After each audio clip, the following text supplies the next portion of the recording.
The Lord has been very clear to me, and like, I have not told you to do anything. Stay still. Stay still. Just keep doing what you're doing. Be diligent.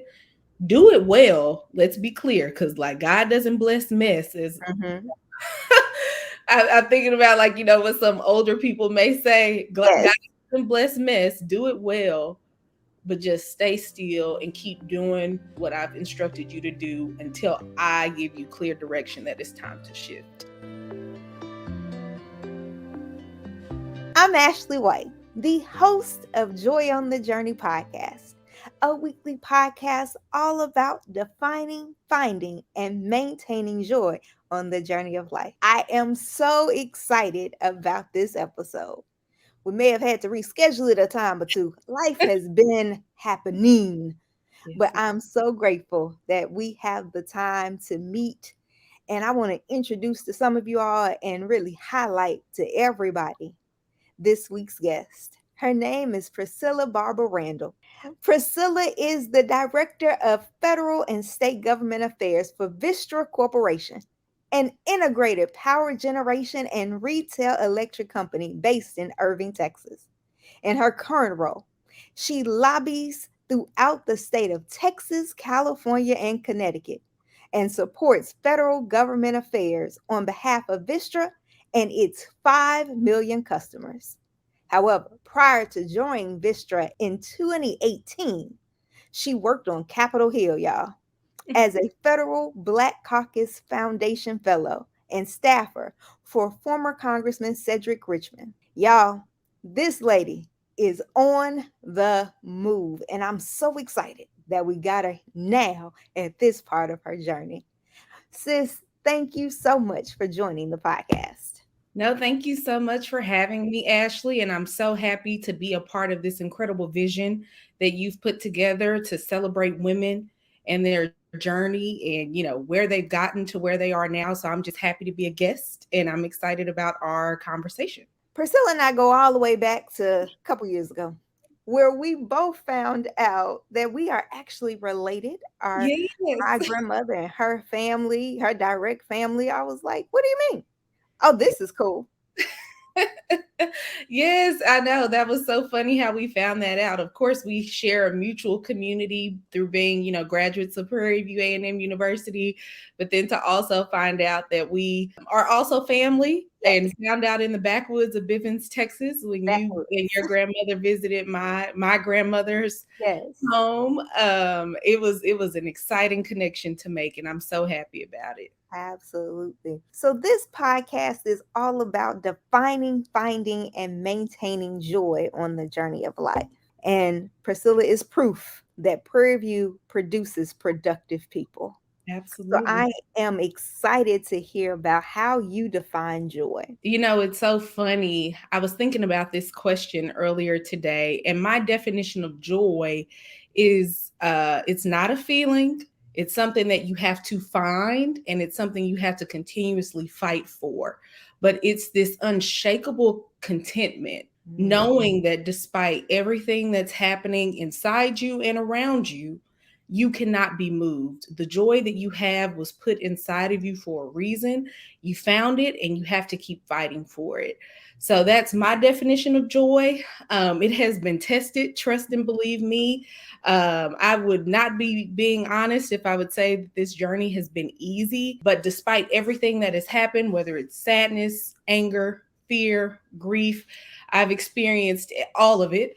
There's something inside of me that cannot be moved, and it's a contentment and a peace knowing that like my heart can hope and my heart can have joy and my heart can smile despite the circumstances around me. But the most important thing I've learned is joy is worth fighting for, because some days that's all you have is the little bit of joy in your heart. That's all you have. And I've definitely been there. So that's my definition.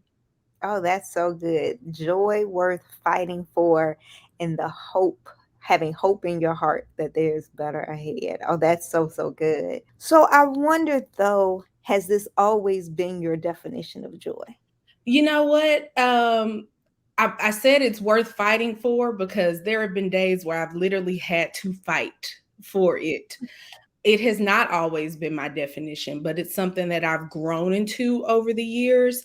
And then what's so funny is this kind of peace and contentment has always been with me, despite, the many circumstances that I've experienced in my life, from loss at a young age, being a caretaker as a teenager, experiencing struggles in college and graduate school, moving to another state, being by myself, starting a new career. In all of those things, I have had joy and contentment in my heart, knowing that I'm always doing the thing that I feel like I've been led or called to do. And that despite anything happening, I can stand in that peace, knowing that God has my back always and in all things. And I think that's where my joy has come from, and that's how I've maintained it. Thank you for sharing that. And you've also, just mentioned having lost at an early age and being a caregiver as a teenager. One thing that we also have in common is loving someone and losing someone with dementia, Alzheimer's. Yes. During those experiences, how has your faith been stretched Mhm. and then been bolstered up by knowing that God is real? I think in those moments, that's where I've experienced God the most. When I first noticed the decline of my father, who passed away in 2015, we did not know for a very long time that he was struggling with dementia. And when we first started to notice it, I was about 15 or 16 years old. My father, who was the hardest working person I have ever known my entire life, always had a job, woke up at 4:30 every day, Mhm. and very routine, and you start to see that person decline.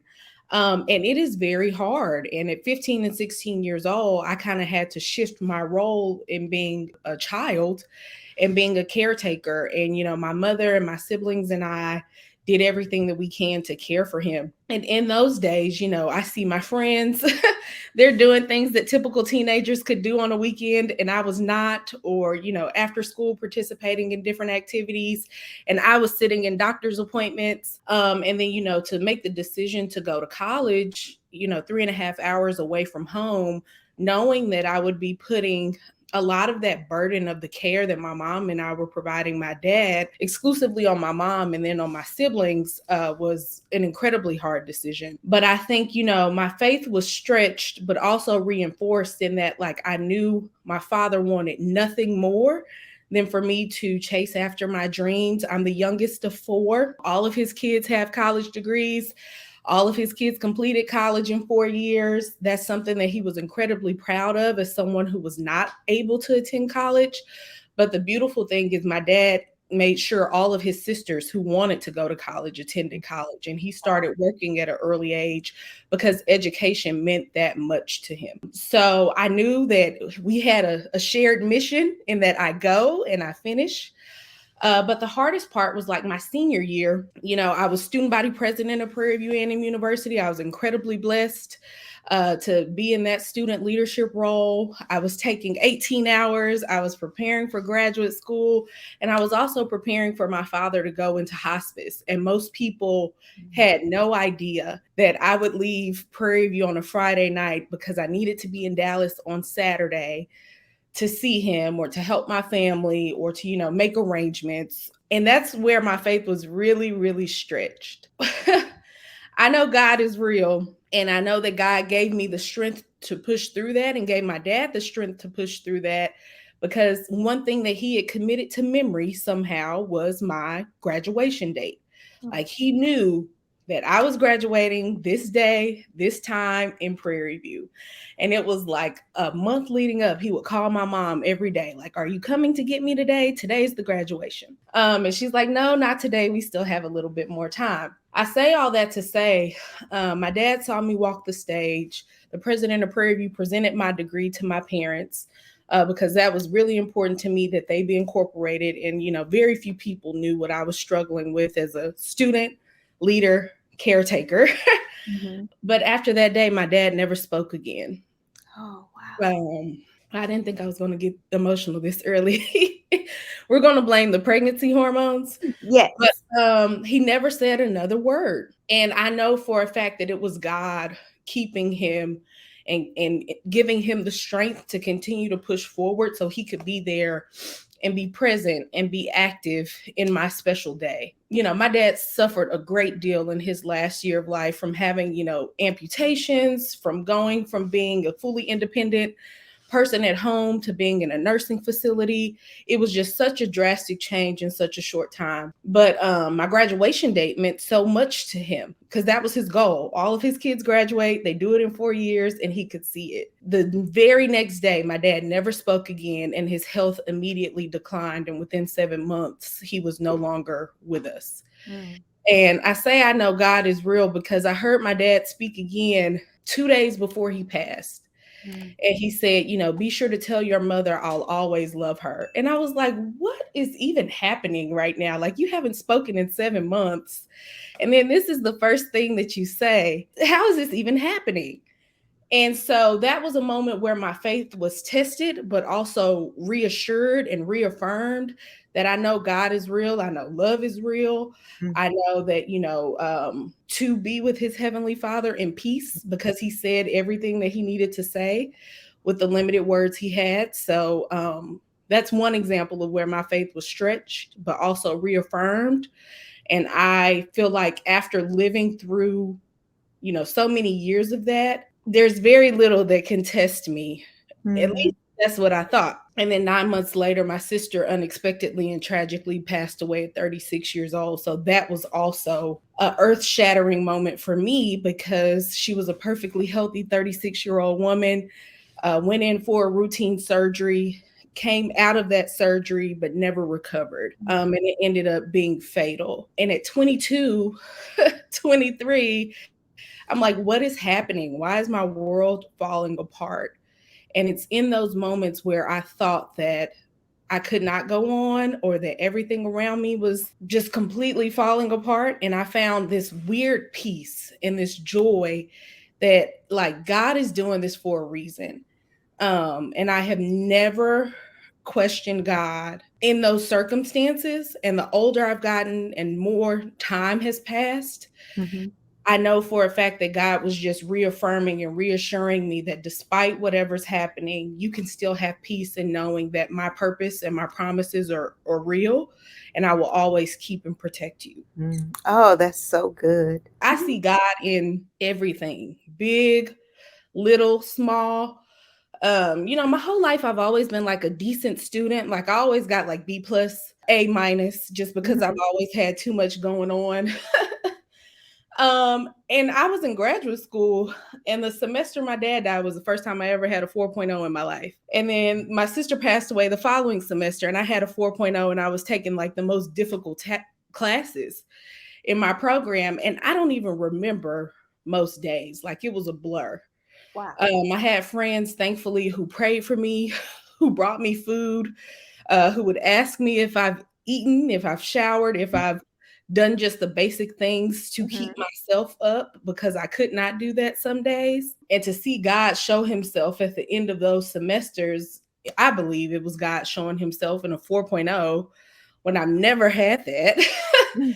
I was just like blown away at how he can keep you and Yeah. show himself no matter how big or how small. Yeah, no, I think that is so important for people to understand that even in the midst of all of this, God kept you. He Yes. preserved you, he restored you, and he shielded you from the things that would have distracted you, Yes. right? That would easily, easily, and everybody would have been like, well, Everybody would have understood.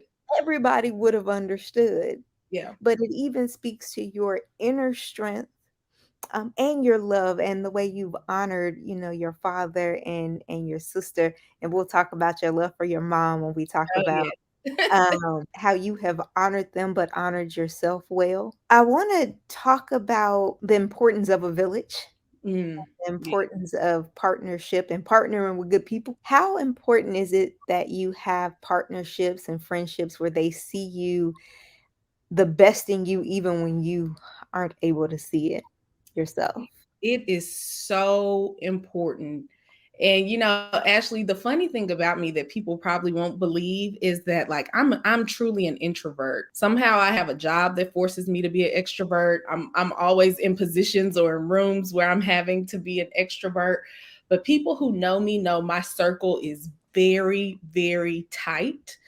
And these are people that, I will do anything for them and they will do anything for me. And I've picked them up, throughout the course of my life. But my village, like I said, the days where I could not shower, I could not eat, I could not, do my assignments, they showed up for me and vice versa. The most important thing I think that people don't always acknowledge is the importance of showing up and sometimes just being there, not doing anything, but just being there. My closest friends, my best friend, one lives in Ithaca, New York, and one lives in Fresno, California.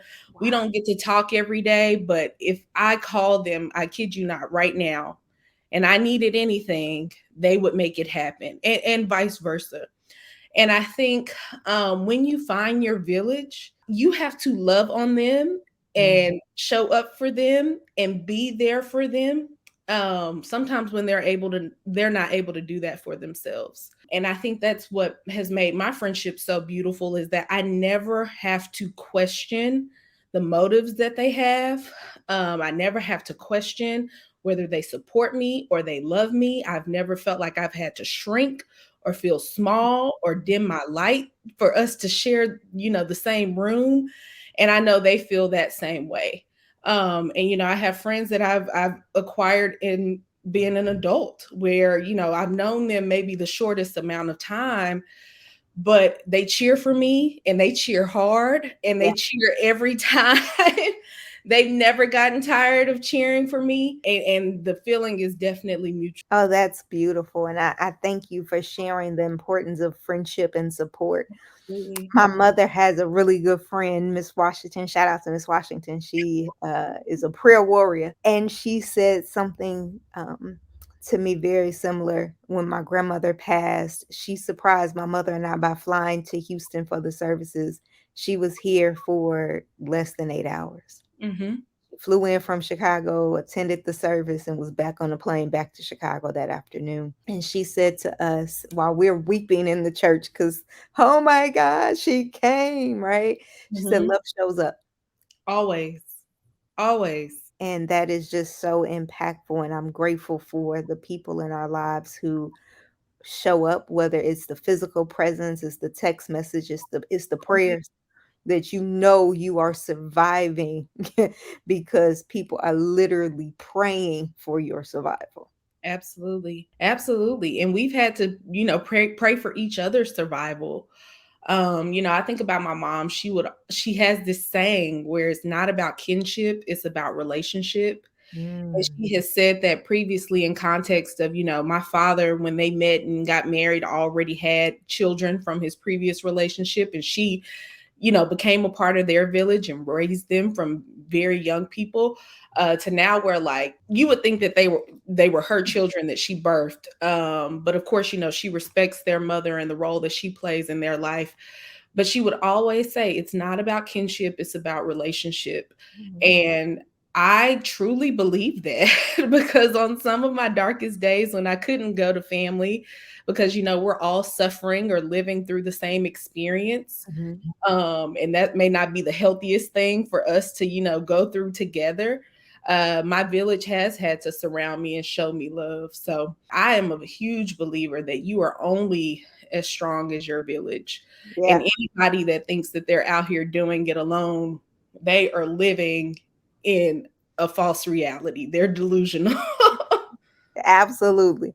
Absolutely. So our conversation can take so many different paths and different journeys, but I want to ask, because of your various life experiences, that they wouldn't know that you have such a story, such a rich history that undergirds you and gives you such a solid foundation. But then we look at politics, which is, you know, it can be, whoo, Oh yeah, yeah. it can be a lot of things that are not solid in foundation and supportive and love. So That's where so did true. this interest of politics and policy begin for you? I have loved politics, policy, news, history as long as I could remember. And Really? this is another example of me just like trusting and depending on God. Like I have always had a passion for all of this current events, politics. My mom would tell people like growing up, my favorite shows were 2020 and 60 Minutes because I would sit there and watch it and then give like a whole report. I would watch 60 Minutes over the weekend and then like go to my preschool and give a whole report on what was on the news. Um, in preschool, they wouldn't even like, I would get an exemption. I didn't have to take a nap. And they were like, as long as you watch the news and you can tell us what the headlines were, you don't have to take a nap. But I've always loved it. However, I did not know that like jobs like mine existed or that I could make a career out of it. And that's why I'm so adamant about telling people like to be a part of the process. You don't have to be an elected official. Some people feel as though you do, but we all have a role to play. But my dad was a blue collar worker and a member of the Teamster Union, and I would go to Teamster town halls. I'd be the like one kid there because he shouldn't have a kid my age, first of all. And then that's another story for another day. But I would sit there and I would be so engaged and so interested. And then, my mom was a precinct judge and worked the polls, and I would volunteer with her. And when I became 17 and 3/4, I registered to vote as soon as I was eligible. And my very first election, I'll never forget. I even remember what I had on because Wow. I came from school, 18 years old. It was a local election, so it was in May of, I think that was 20 May of 2010. I did not get to vote in the 2008 presidential election. I really wanted to, but my parents and I walked into my elementary school where my mom would work the polls, and we voted as a family for the first time. But I went to college initially to study nursing. Because that phase, yeah, everybody who says that, they're like, what? I started out as a pre-nursing major. I thought, stability. Mm, I had already been a caretaker okay. much of my teenage years. I already had like my CNA license, so I could go and work in a You nursing home. had your CNA license when? When I was in high school, you can get it as early as 17. Okay. So like I had this whole plan. I'm telling you, when I graduated high school, I was like, I'm going to go to nursing school. This is my plan. I'm going to be in the healthcare field. And then my freshman year, I did not do great because I did not enjoy it. Like I'm one of those people where I have to love it to Hmm. be invested. But then I'll never forget the summer going into my sophomore year. Texas had like a budget issue. The state, they were making cuts to education programs throughout the state, and I was just like, this doesn't make sense to me. I feel like I need to do something about this. And that afternoon, without telling my parents, I drove down to Prairie View. I was in Dallas. And I changed my major to political science. And I never looked back. And my dad was like, you're never going to make any money with a political science degree. Like what kind of job are you going to get? And I'm like, I have no idea, but I really think that I'm being called to do something in politics, and I'm passionate about it. And it was the best decision I could have ever made. Wow. Because from that decision, so many doors have opened that I didn't even think were possible. So I graduated college, went to graduate school, thinking that I wanted to be a city manager. And I Oh. was like, because I loved local government. I was a part of the Dallas Youth Commission as a high schooler. I just loved local government. So I'm in my last year of my graduate program, and I start studying energy and environment policies and how it impacts cities. I've been hooked on energy and environment policy ever since. It's a very niche policy area, very nuanced and complicated, but we all need water, power, and food. Mhm. And so I found a professor, those were the issues he was working on, the nexus between energy, food, and water, and how societies thrive with those three things.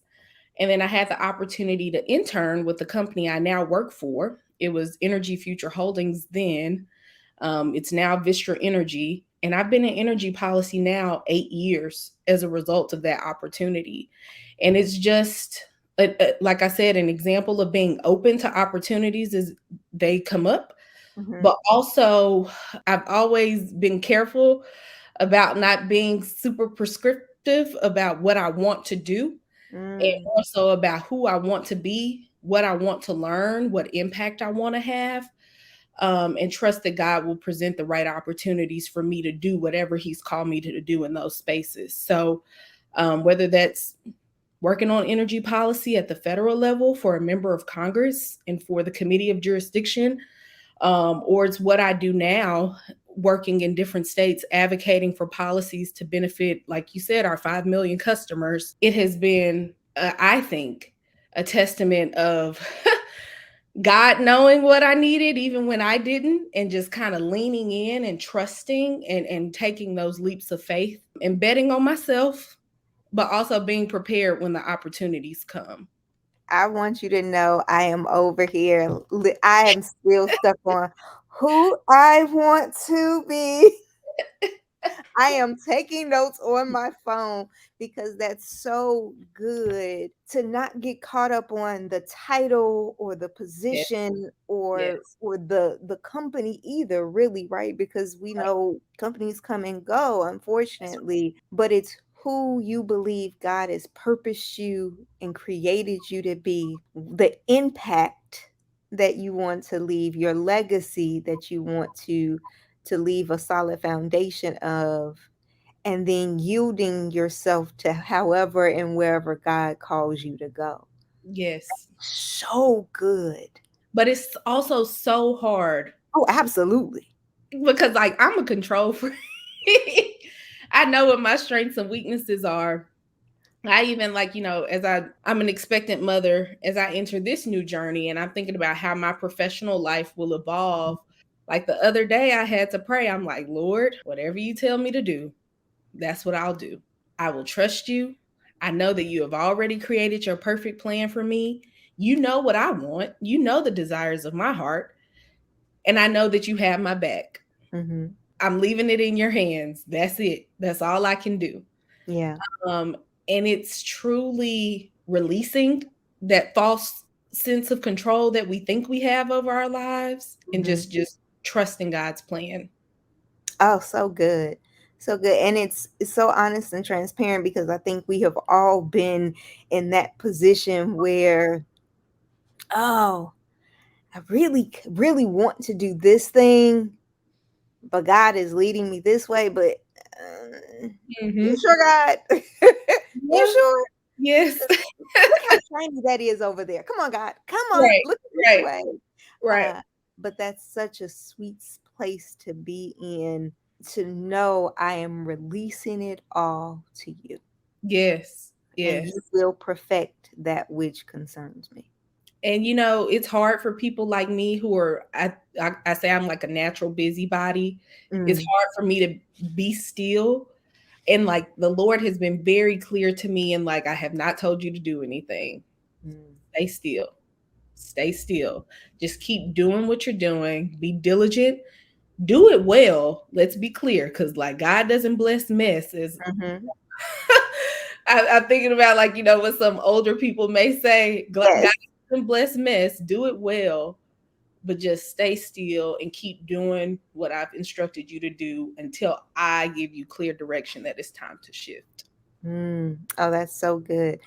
What is your practice, or do you have a practice of stillness and seeking God and hearing from Him? Yes. So I start every day. Every day I wake up, I say a prayer, I read my devotion. Sometimes every day I don't have as much time as I would like, but like my time in the shower, Mm, because I take long showers, I'm in there about 15, 20 minutes, is like when I have that quiet time, that stillness. Sometimes I'll have a podcast playing, or I'll have a sermon playing, or I'll have some music playing, but my mind that's the time I'm using to kind of like get ready for the day, pray, thank God, kind of speak some affirmations, some positive sayings to, kind of get myself going. But my time in the shower is very special to me, Mhm. because that is where I do find a little bit of stillness. I used to, go to the gym every other morning, and that was Mhm. also my place at 5 o'clock a.m. It was like the place where I go and do the one thing for me that I know I'll have this 1 hour to myself, and it was completely uninterrupted. I didn't look at my work phone. My husband knew where I was, my mom knew where I was. It was just me, God, and my trainer. Yeah. And sometimes, we'd work out to gospel music the whole time.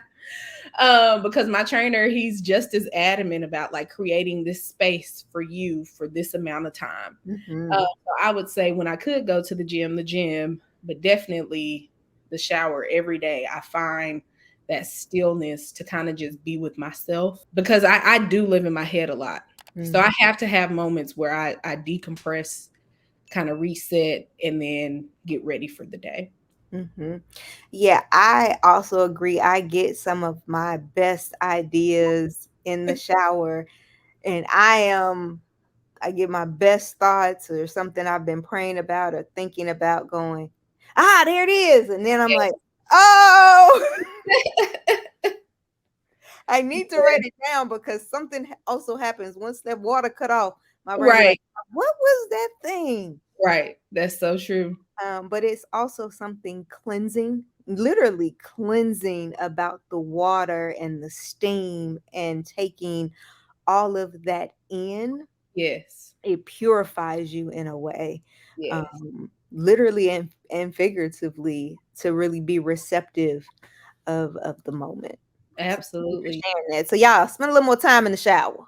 Okay, create quiet time. Like our house is quiet in the morning. My husband doesn't really talk in the morning. I don't really talk in the morning, and it's great. Find what works for you. Yes. When you mentioned to your parents, yeah, yeah, not nursing, political science, Yeah. this something energy, something here for me. What was your mother's reaction? My mom was like, first of all, how did you go and do this without talking to us first?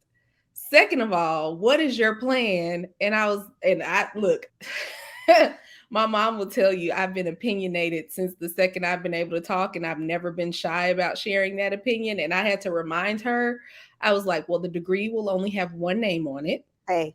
So whatever happens, I'm responsible for that. Two, my plan is to do what I'm passionate about. And I think whatever that looks like career wise, it'll come together when it's supposed to. And I think, my parents coming from very rural East Texas, Mhm. very little resources, and, had to kind of create a life for themselves when they moved to Dallas. Stability is very important to them. Like having a job, working that job, having a plan, it's very important to them. So, also when I said, I think I'm going to go to graduate school because I want to be a city manager, my dad was like, "You're never going to make any money." He's like, "You're going to be in school forever. You're going to have a bunch of debt.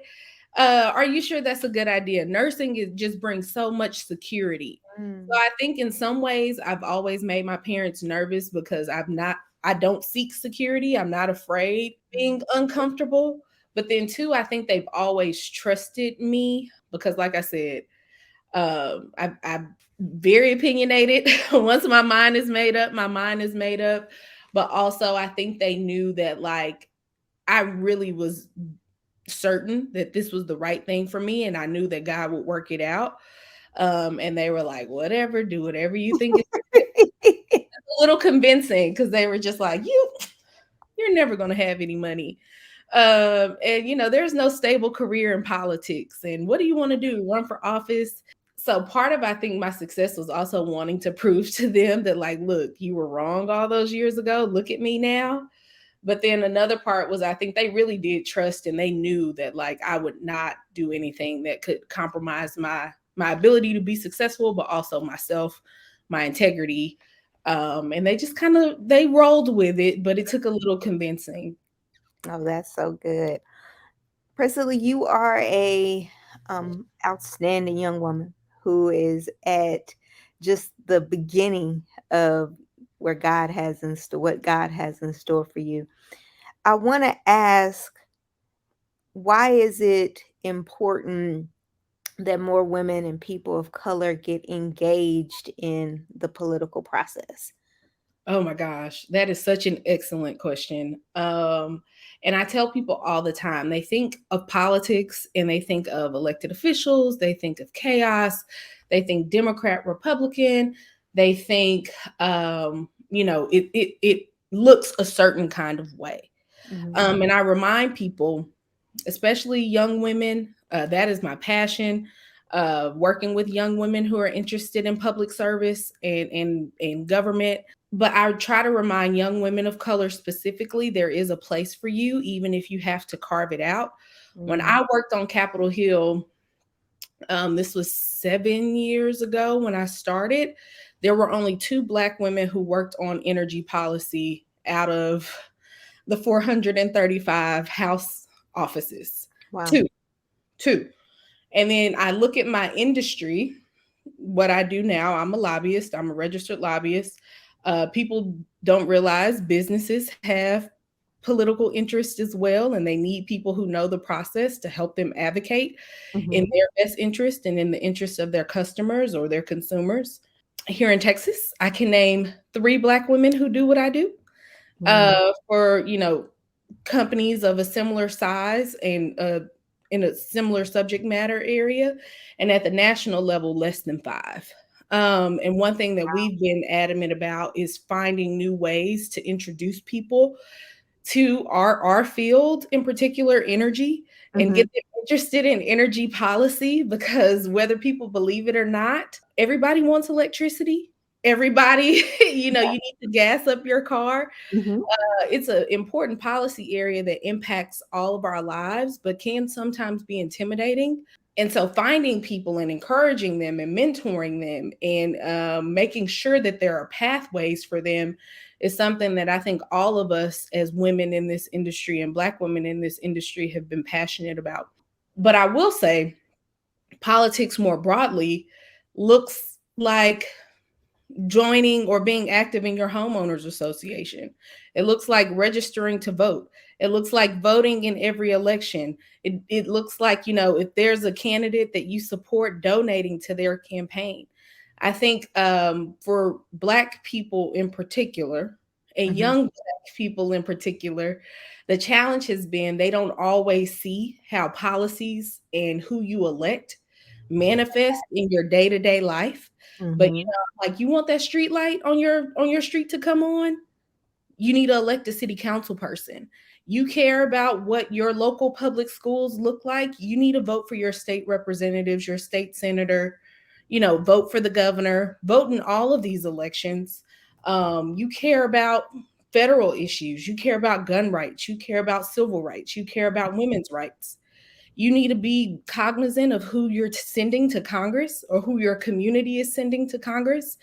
And then I think the most important thing that not everybody agrees with me when I say this. Say, for instance, you are a member of one political party or you share one party's political views, but the person who represents you is of another party. Hmm. It's still your responsibility to engage them, to make Yeah. sure they know your priorities, that you communicate with them when they do things that you like, and when they do things that you don't like. They need to know that even though they're a member of this party, they still represent a broader community. So I tell people all the time, in my personal life, I have my own political views, but in my professional life, I have to be Democrat, Republican, independent. However, I don't have to compromise my integrity or my values. Hmm. I believe what I believe, but I have seen a lot of success. I tell you, people get along more than they portray on Hmm. social media and, out there in the news. But I've seen a lot of success with like local initiatives and people who are just, constituents, Hmm. very powerful voices in making significant change. So I think never undervalue the role that you play as a person who has the right to vote and who has access to the ballot and who has put that person in a position of power. They owe you, they represent you. Uh, Hmm. Even though you may not always agree, you have to make sure your voice is heard and you're a part of the process. Oh, that's good. Oh, that's a good stump speech right there. That is good. Because it's a reminder to each of us the weight of the responsibility doesn't end at the poll. No, It no, doesn't not end at all. after you have cast your ballot, um, especially if you are invested in the future. Because each of us, whether you are having children, you're going to expand your family, there's another generation coming that will have to bear the errors that we Yes, make. yes. And voting is the bare minimum, in my opinion. I think that's the least that we can all do if we're eligible. That's the least that we can all do. But we all have a responsibility to do more. And what, people who are interested in careers in politics, I try to remind them that there's a broader ecosystem. Because so many young people, I see them, they're like, oh, I want to run for office one day. And I'm like, well, there's more ways than one to impact and to create public policy. We need more Black staffers. We need more Black fundraisers. We need more Black lobbyists like myself. It's a broader political ecosystem that we all have a role to play. We need more Black campaign managers. There's opportunities outside of just being the person with your name on the ballot to Mhm. really have a strong impact. I tell people all the time, like I've written laws that have become law. I've written speeches that have been shared on public stages. People will never know those were my words or that I wrote them, but that doesn't change the impact that it had. Yeah. So there's always an opportunity, especially if you want to have a career in politics, to find one. I think my very first job in politics was on first real job was on a campaign. I quickly learned campaign life was not for me. And I, instead of being on the political side, I wanted to be on the policy side. And once I found a policy area I was passionate about, I've stuck with that. So something you just spoke about, and I want to ask, sometimes in politics or just life in general, it's hard to be the behind the scenes person. Yes. It's hard to see, and especially sometimes in this era that we live in, right? Where it's not your name in lights. Oh, yes. How do you handle, or have you ever had to face that, well, why not me? Hmm. Kind of moment?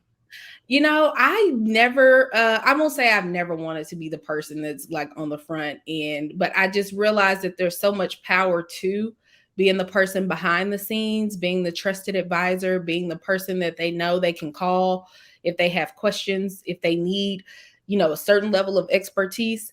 The thing that I love the most in the roles that I've had is always being the person that they call on. Mm, Um, and it takes a team.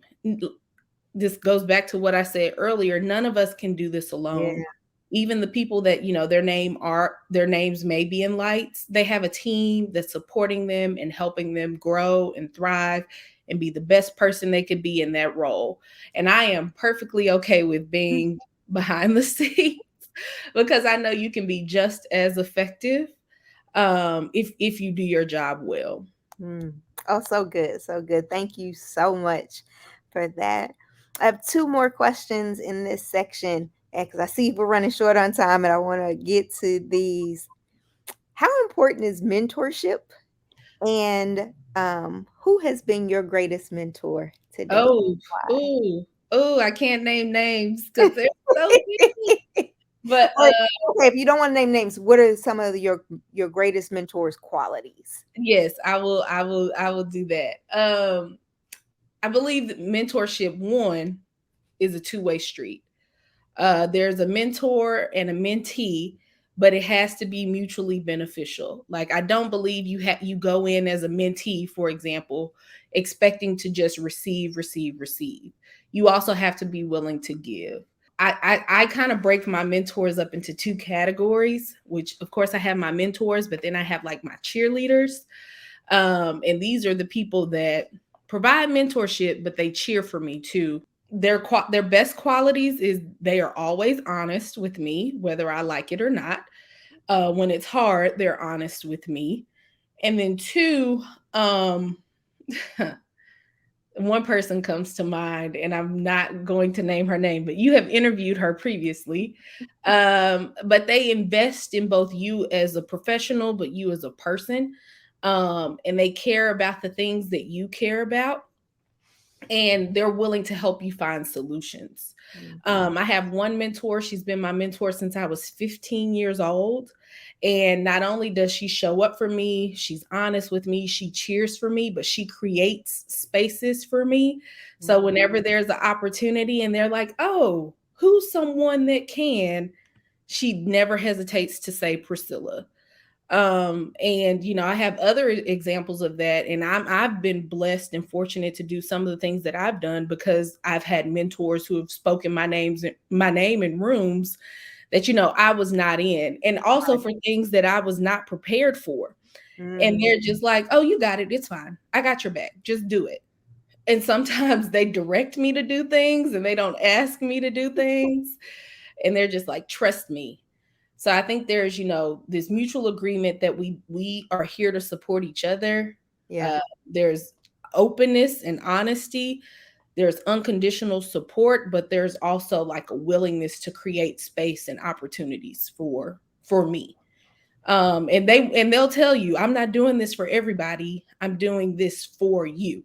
Yeah. But then also, this last layer is their expectation is what they're doing for you, you're also doing for somebody else. Hmm. Oh, that's good. That's good. I love that.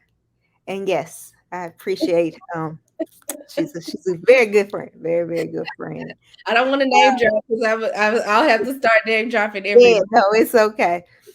Um, Final question in this segment, and it's also going to shift to the final segment, which is your journey ahead. You've shared with the audience that you are in a season of expectation Yes.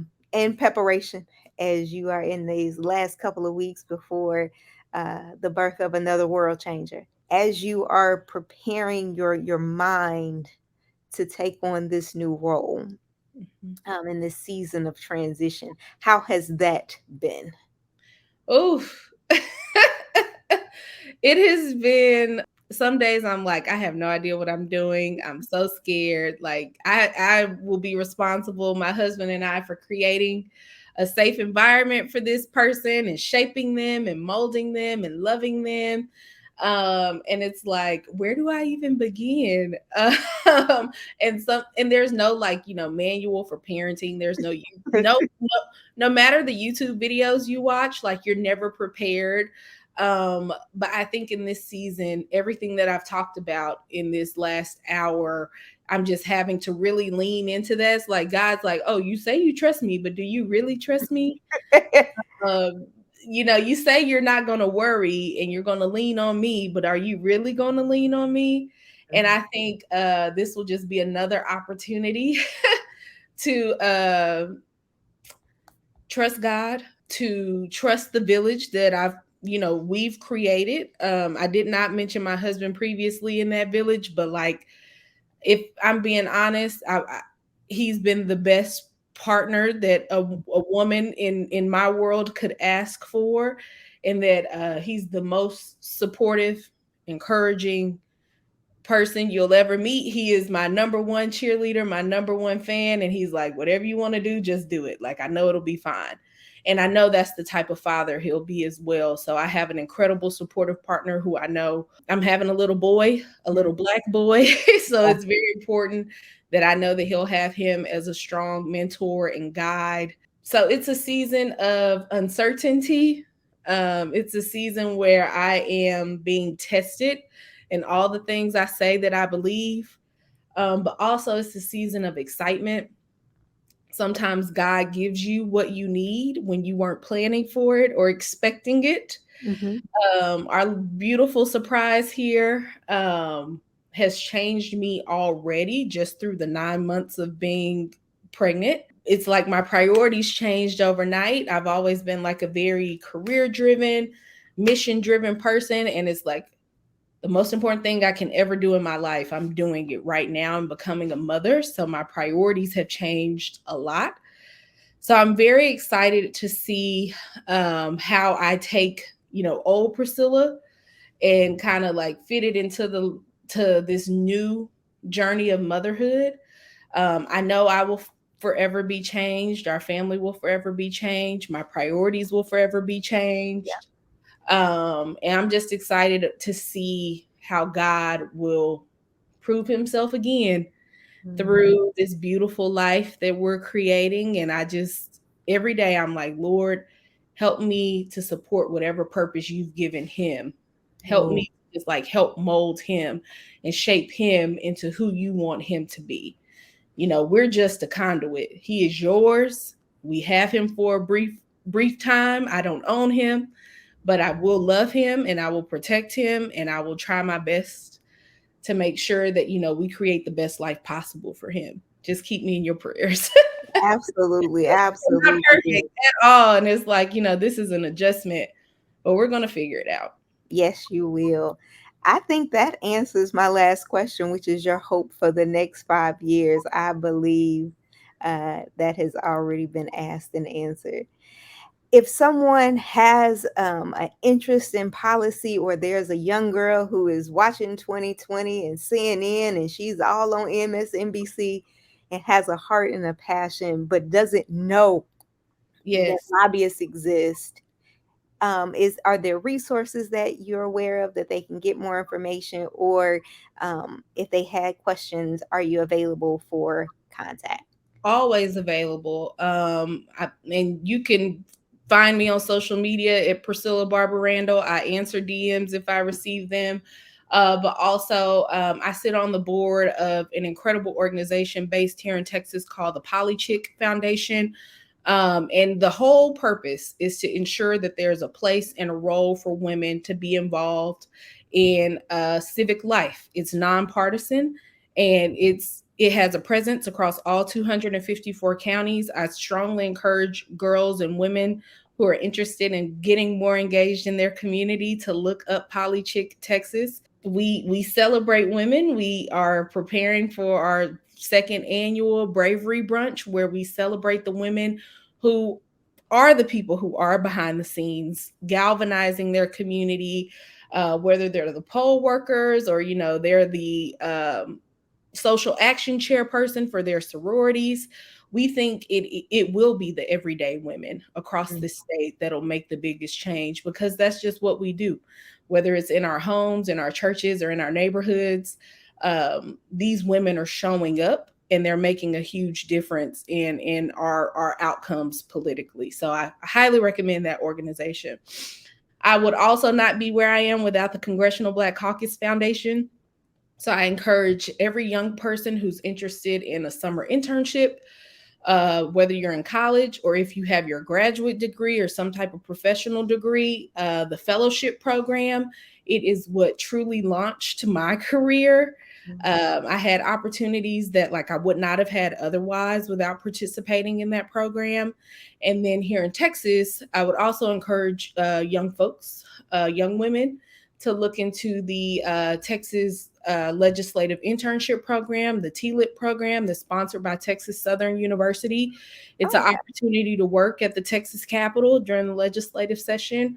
And so many people started their careers as T-lippers, and they're now elected officials, chiefs of staff. Some are lobbyists, working in various positions throughout the political system. But there are resources available, and I'm always happy to be a resource as well. Oh man, thank you. All of that will be in the description of this video or podcast. Sis, thank you so much. No, thank you. I've enjoyed chatting with you, and I hope that I wish nothing but the best for you as you Thank you. continue to explore this journey and to continue to create platforms for women to tell our stories, because it's absolutely important.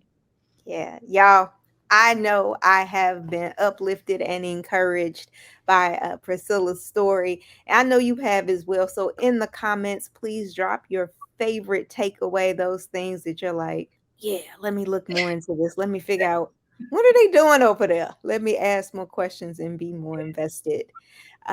But at a minimum, like, share, and subscribe to this podcast as we are attempting to tell women's stories. And until we gather again every single Thursday, may God increase your joy, grant you strength for the journey, and give you the courage to tell your story.